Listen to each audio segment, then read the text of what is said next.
Hello, my name is John Burt, and I'm sharing with you today some reflections about the use of social media as it relates to location-based public pedagogy. Public pedagogy simply means learning outside of a classroom with other people and reinforces the idea that everywhere can be a site of education. Instagram is a tool for creating awareness locally, allows people to get out the local voice, which can allow users to express themselves in this way. We've learned a lot through this course about the use of education outside of traditional classroom settings. And this is another example of how education can happen naturally and be led by community needs and values. The Trans Mountain Pipeline is a major pipeline system in Canada that runs from Alberta's oil sands in Edmonton to a marine terminal in Burnaby, the west coast of British Columbia. It is owned by the Government of Canada through the Canada Development Investment Corporation.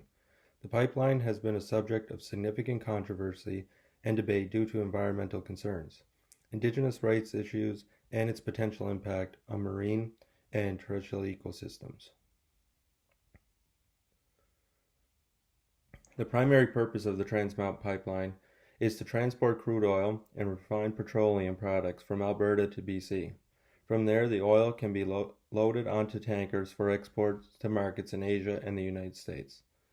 The pipeline expansion project, which involves twinning the existing pipeline to increase its capacity, has been particularly contentious and has faced legal challenges and protests.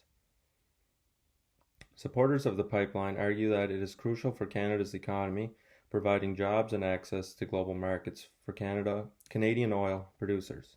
Opponents raise concerns about the environmental impact of increased oil extraction and transport, as well as risks associated with oil spills, particularly in ecologically sensitive areas such as the coast of British Columbia.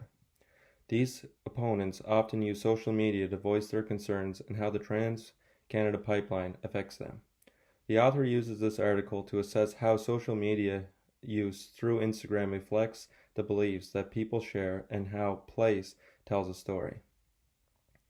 Using geotagging on social media is a unique way to view how pedagogy is shaped by place because users can tag their location, and this gives us an idea of place-based concerns.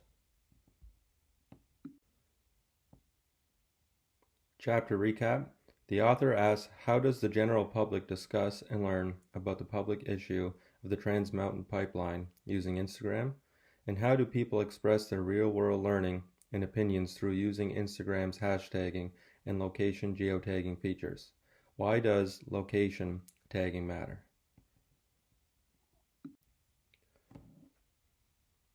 Location tags connect posts geographically. Using location tags allows users to create a narrative of a place. Geotagging tells a story of a location based on the activity on Instagram in that location. Here are examples of geotags from the location Sequoiaquam, which Dr. Kazagard uses as a point of study in the article. The post images tells a story of Indigenous traditional life, storytelling, and ecological issues and activism.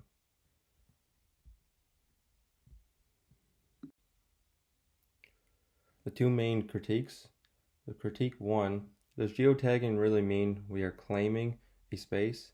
What if we are just telling a story? And critique 2, is Instagram really trying to erase Indigenous culture? Or like AI, is it giving us back the content we are feeding it? The author of the article strongly suggests that Instagram is a colonialist tool intended and used to complete the erasure of Indigenous culture. She uses examples such as the difficulty of adding a new geotagging location in the Indigenous name of a community. I personally don't have Instagram, so I needed the help of my girlfriend to look for locations and geotags that were referenced in the article. And when looking for the locations, the author referenced to tell the story of the tiny house warriors. We were able to find those locations easily in the Indigenous naming. Another example of this would be the community of Waikagama in Nova Scotia.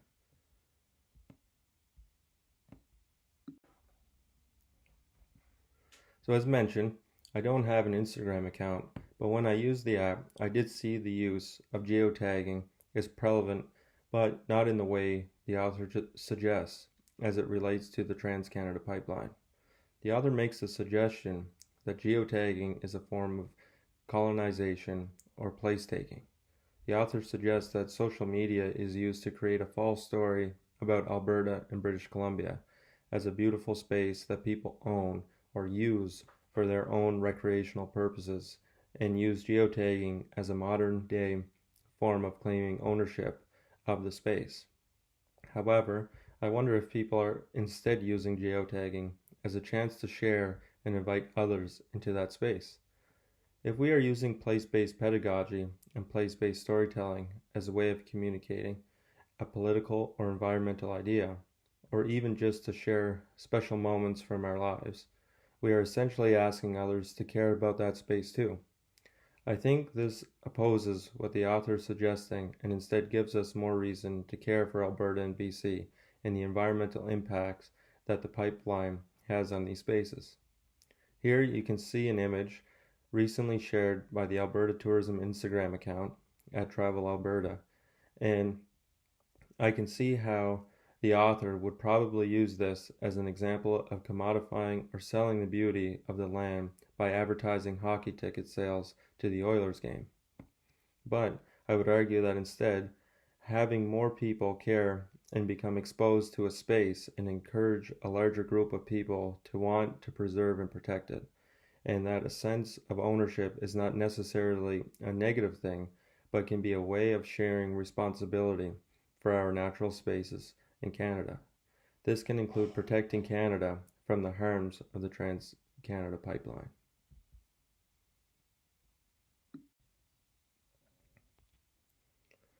Instead of Instagram being a space where Indigenous voice is co-opted, I believe it represents a space for unfiltered Indigenous voices and spaces to share meaningful cultural moments and artwork.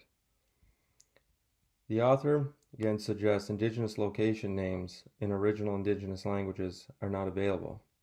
All location names are anglicized, even reserves. The example in the article is the erasure of the place Secwepemc.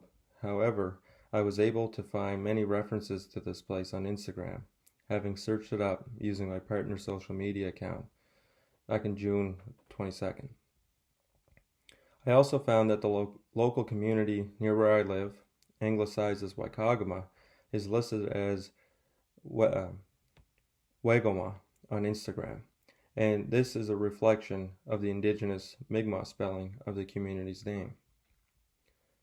I was reflecting on this article with my cousin Haley McDonald, who is Dene, originally from northern Saskatchewan, and she shared with me about how Instagram is an excellent and free platform to freely share her artwork in an unfiltered way. I think that because of this opportunity for artists to find a safe place for creative exposure and a chance to build community by using place-based stories. As a Métis person myself, I think that the more opportunities given to freely share our stories, culture, and creative abilities without being filtered or paywalled is always a benefit and not a drawback.